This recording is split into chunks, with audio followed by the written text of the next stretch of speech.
अस्सलामुअलैकुम वरहमतुल्लाहि वबरकातुहू। जनाब बाबूभाई सोपारीवाला गर्ल्स प्राइमरी स्कूल, कक्षा 8, विषय हिंदी, विषयांक इकाई 2, कचकी शेर।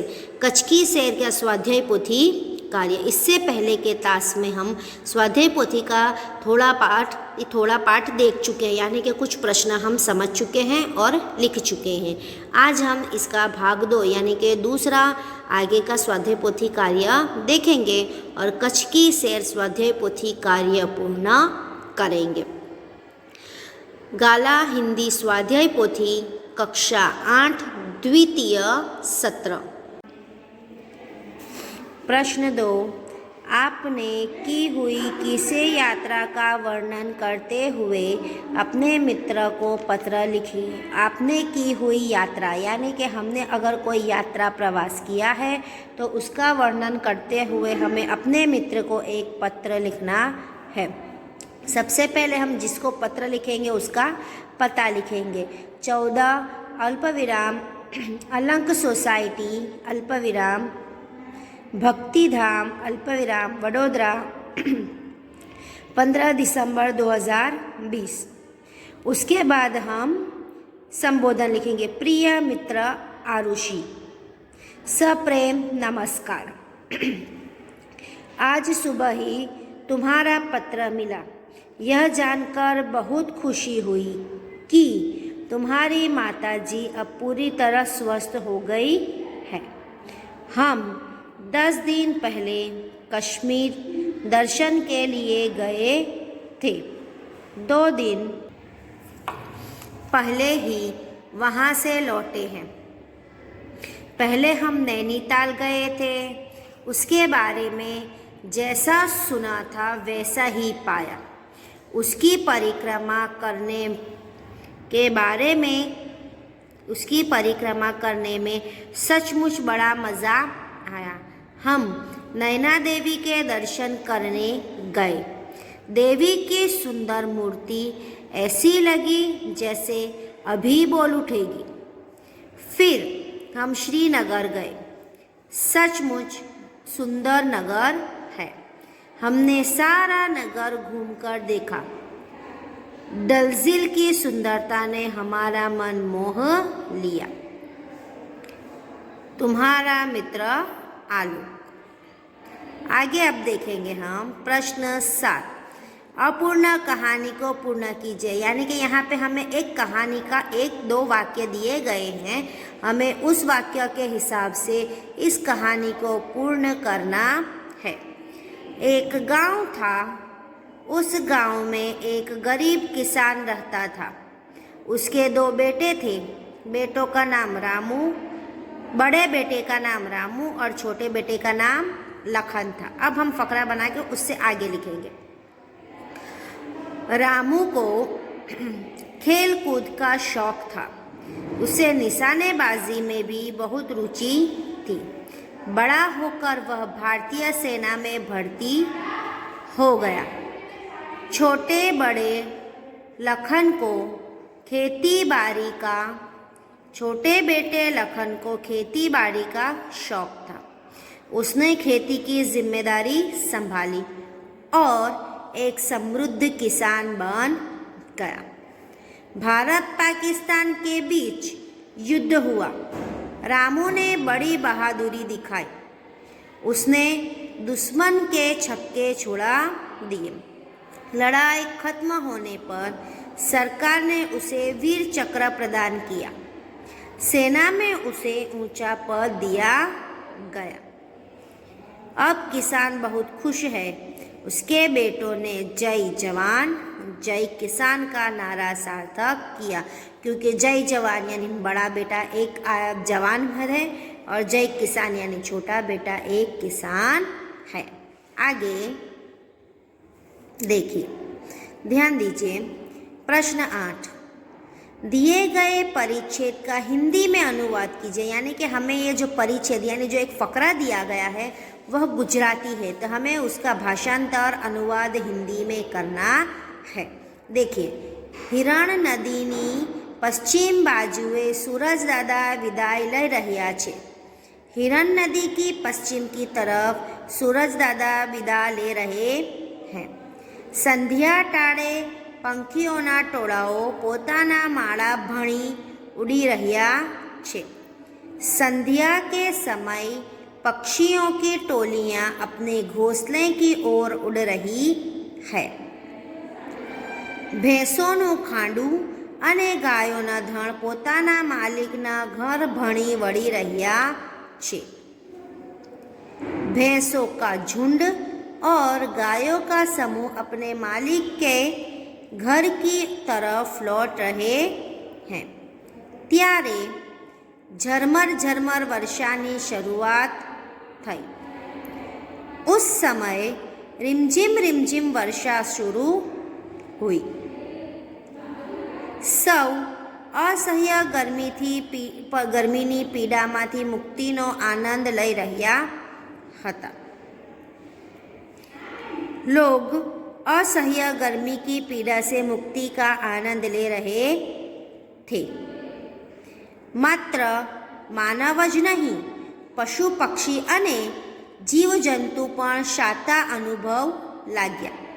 अनुभववा लाग्या।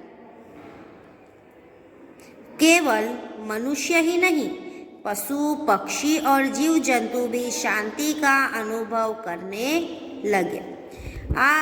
ये जो भी अभी हमने यहाँ पे पत्र, कहानी और ये परिच्छेद देखा है, वो सब आपको अच्छे से सुंदर स्वच्छ अक्षर में जोड़ने का ध्यान रखते हुए कहाँ लिखना है? अपनी स्वाध्याय पोथी में। और अगर जो आपके पास स्वाध्याय पोथी नहीं है तो कहाँ लिखेंगे? अपनी हिंदी की कॉपी में। प्रश्न 9, दिए गए शब्द मिले ऐसी पहेलियों का निर्माण कीजिए। यानी कि हमें दिए गए शब्द के हिसाब से पहेली बनानी है। सबसे पहले है सितारा, तो हम क्या लिखेंगे?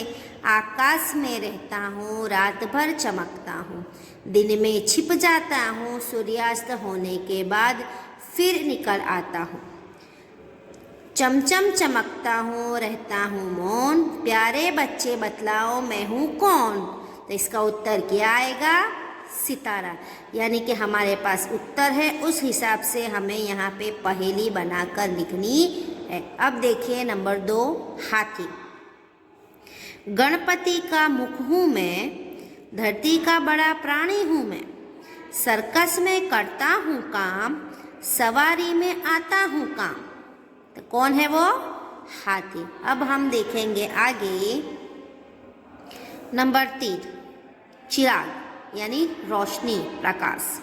प्रकाश देना मेरा काम, उजियाला देना मेरा काम, अंधेरा है अंधेरे में आता हूँ काम, तुम बता दो मेरा नाम। तो कौन है वो?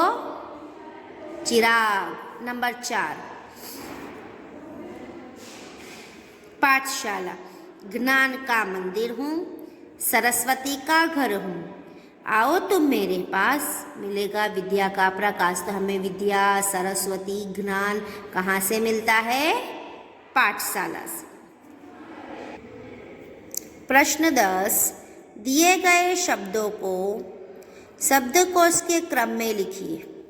यहाँ पे हमें कौन कौन से शब्द दिए गए हैं? अभ्यास, विनय, संध्या, प्रगति, अभिवादन, महकना, संग्राम, शायर, हमदर्द और चिराग। इसे हमने शब्दकोश के क्रम में, यानी शब्दकोश यानी हमारे वर्णमाला के हिसाब से हमें इसे क्रम में बनाना है। तो वर्णमाला में पहले क्या आता है? स्वर। तो पहले हम स्वर देखेंगे, उसके बाद व्यंजन देखेंगे। तो स्वर हमारी शुरुआत कहाँ से होती है? अ। तो यहाँ से अ वाला शब्द सबसे पहले कौन सा है? अभिवादन और अभ्यास। तो सबसे पहले कौन सा आएगा? अभिवादन, फिर अभ्यास। अब उसके अलावा यहाँ पे कोई भी स्वर नहीं है। तो अब हम कहाँ जाएंगे? व्यंजन की ओर। तो व्यंजन की शुरुआत कहाँ से होती है? क। तो यहाँ पे क से कोई शब्द नहीं है। इसके बाद हम लाइन सर यानी कि हम क्रम के हिसाब से देखेंगे। तो सबसे पहला आएगा चिराग, प्रगति, महकना, विनय, शायर, संग्राम, संध्या और आखिरी में हमदर्द।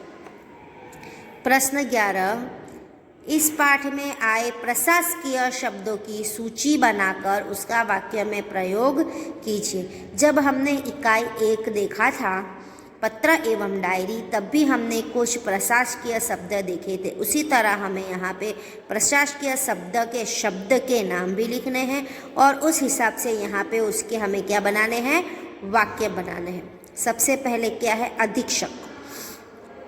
अधीक्षक का वाक्य है, मीना के पिताजी अधीक्षक है। नंबर 2, प्रभारी, मेरे पिताजी प्रभारी है। नंबर 3, आयकर, आयकर भरना बहुत ज़रूरी है।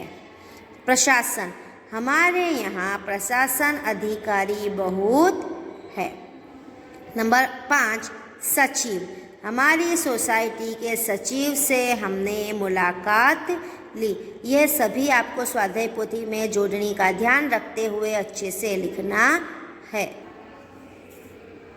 प्रश्न 12, दिए गए विशेषणों का वाक्य में प्रयोग कीजिए। यानी कि यहाँ पे जो हमें ये विशेषण के शब्द दिए गए हैं उस हिसाब से हमें यहाँ वाक्य बनाने हैं। नंबर 1, दयावान, रामू बहुत ही दयावान आदमी है। नंबर 2, मूल्यवान, यह मूल्यवान वक्त कभी वापस नहीं आता। कृपालु, भगवान कृपालु है। थोड़ा सा, मुझे थोड़ा सा पानी दो। अच्छा, वह अच्छा है। सुंदर, वह सुंदर पक्षी है। प्रिय, मेरा प्रिय त्योहार ईद है। यह शब्द के हमने यानी कि विशेषण के जो वाक्य बनाए हैं, अगर आप इसके अलावा कोई और अच्छे वाक्य बना सकते हैं और अगर आप वह लिखना चाहते हैं तो वह भी आप लिख सकते हैं। हमारी यह इकाई 2 कच्छ की सैर यहीं पे पूर्ण होती है। इसको आप सबको अच्छे से व्यवस्थित अपनी स्वाध्याय पोथी में लिखना है। धन्यवाद।